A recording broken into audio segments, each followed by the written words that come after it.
I'm at work late, swiping a hard drive, erasing Windows 8 from a new PC, or my work computer crashed, or is in the process of crashing and dying.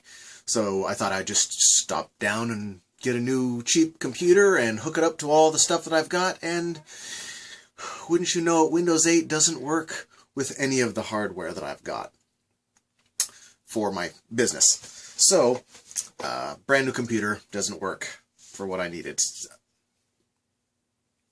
Everybody has issues, right? But I was talking to a client earlier about global warming and the future and my eternal optimism. Because despite a lot of my snarky attitude, I am optimistic about the future. To be pessimistic to me is kind of defeatist. If you just know it's going to suck no matter what you do, well then what's the point? So at least I'm going to pretend it's going to be good. Somehow. But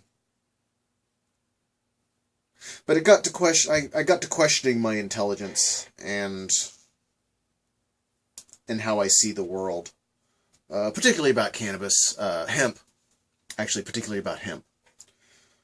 I was talking to her about, or we were discussing, global warming and pollution and CO2 in the atmosphere, and I had said that I saw part of a TED Talk that, and it doesn't matter which one, that the guy was talking about that maybe in the future, hopefully, someone will invent a machine that can scrub all the carbon out of the atmosphere and save the world. And in my head, excuse me, in my head, I'm thinking, well, I'm so smart. We already have machines for that. They've been developed over millions of years. Machines that scrub carbon out of the atmosphere. I call them plants.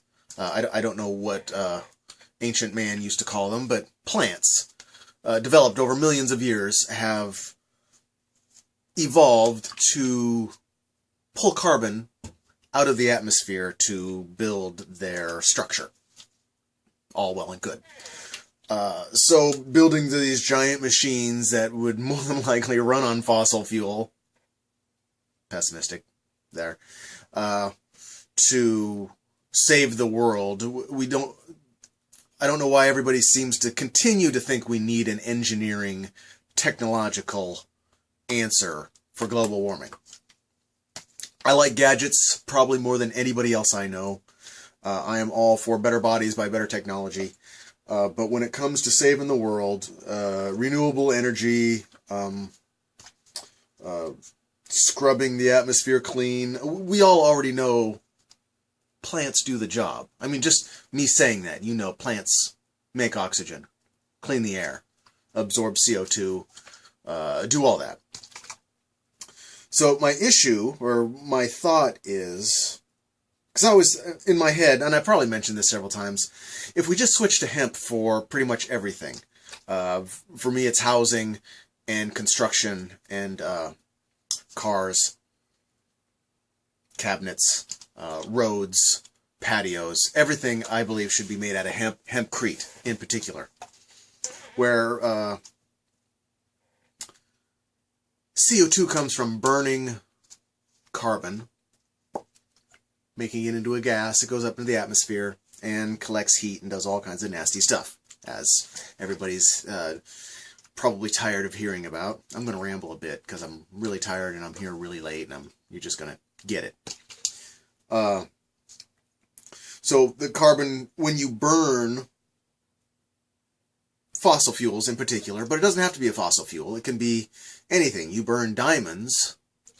Diamonds are made out of carbon. You release the carbon from the diamond and turn it into a gas, and it goes up into the atmosphere.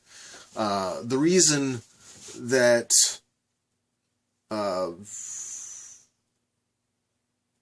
it's getting worse now is because we're burning so much of it. Whereas oil, which is carbon, was plant material that had gotten trapped. Sequestered is the term that everybody likes to use. So the goal to lower CO2 in the atmosphere and reverse global warming or what have you is to sequester or trap carbon. I remember a few years ago there was a TED Talk. They were talking about these giant scrubbers that would pump it into these giant plastic bags. The carbon that it scrubbed out of the atmosphere would put it into these giant plastic, more carbon, bags.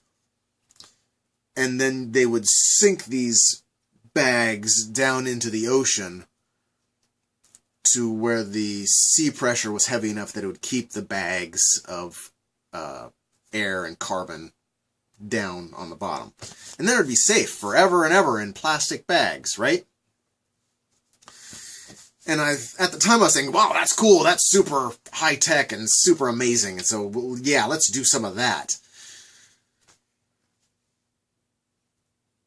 But I was naive. I was just listening to TED and thinking that everybody else is so much smarter than me. And I could, this is my thinking, am I wrong? As I've gotten older, the idea has come into my head, and I hear it from, potheads, hippies,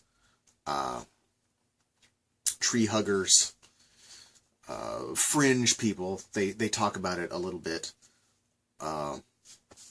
without much credibility, that instead of building giant engineering marvels to fill plastic bags and sink them in the ocean,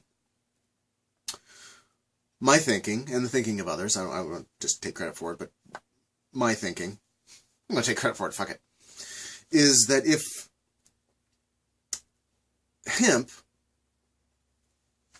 not if, hemp has been noted as the best carbon absorbing plant that we have. And I think bamboo also, because it grows so fast. But hemp, as it grows, pulls carbon out of the atmosphere.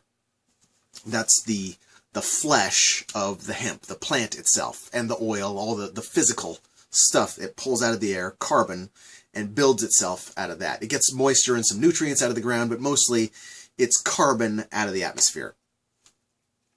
Now, if you were to then take that and catch it on fire, it would release it back into the atmosphere. Or if you let it rot and heat and all that, it would re-release it back into the atmosphere. But if you use it, if you instead make hempcrete out of it, hempcrete is just lime and hemp mixed kind of like a peat moss and then kind of loosely packed together, and it forms a concrete sponge that you can build houses out of, make roads out of. It's as strong as concrete, not as dense, so it doesn't take pressure as much, so you won't want to build a skyscraper, at least not the bottom part of it, out of hempcrete.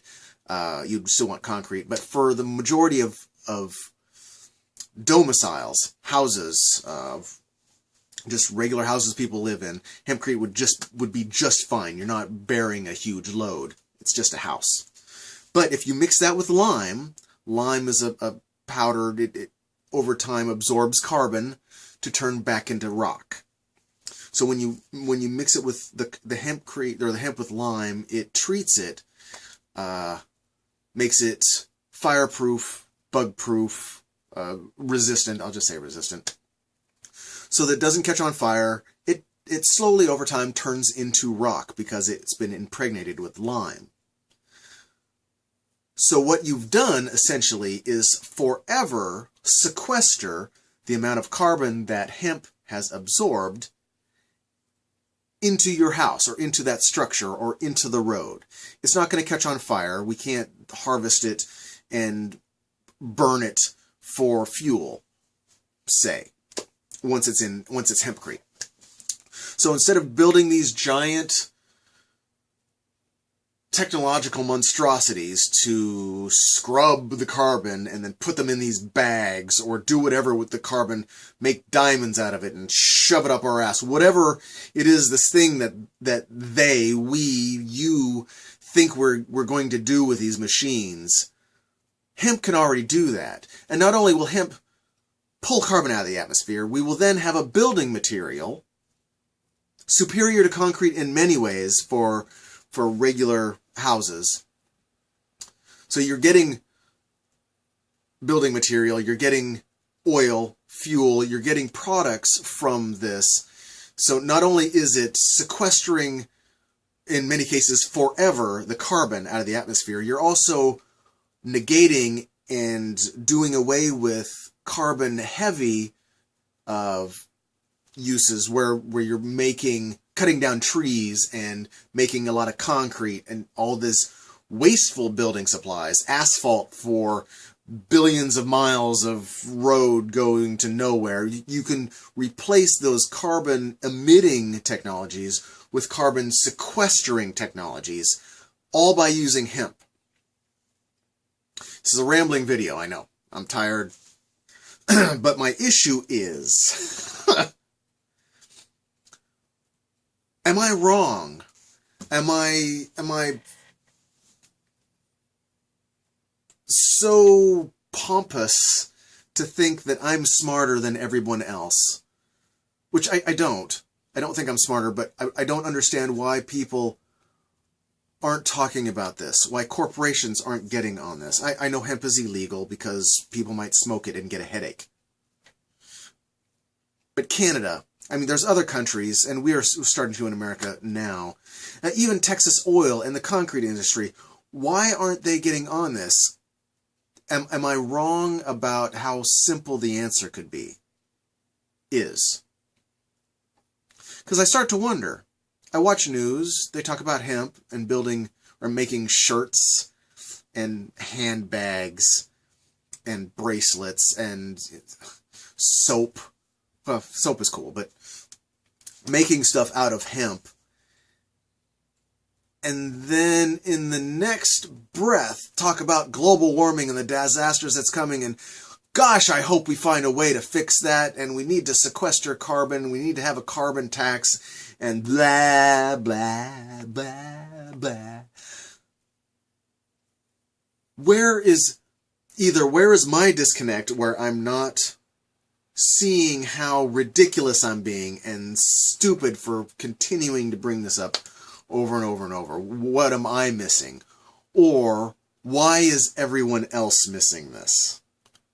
That switching to plant-based building material like bamboo and hemp, which is stronger and more durable and more lasting and more flexible and superior in most ways to concrete.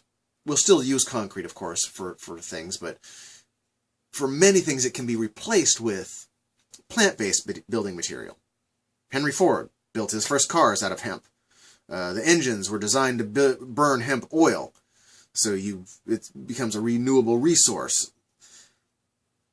Henry Ford seemed to know and use it.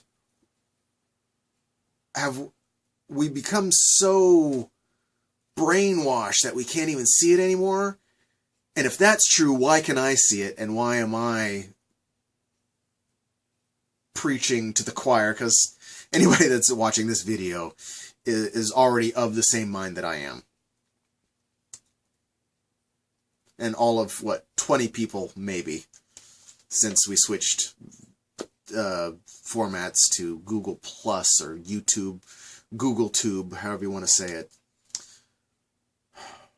Why don't people get it? I'm feeling a little defeated, one, because I think I'm right, and feeling almost kind of silly, or two, almost kind of silly because I could be wrong. Anyway, that's my thought. Rambling thought for the evening while I'm waiting for Windows to install. Peace.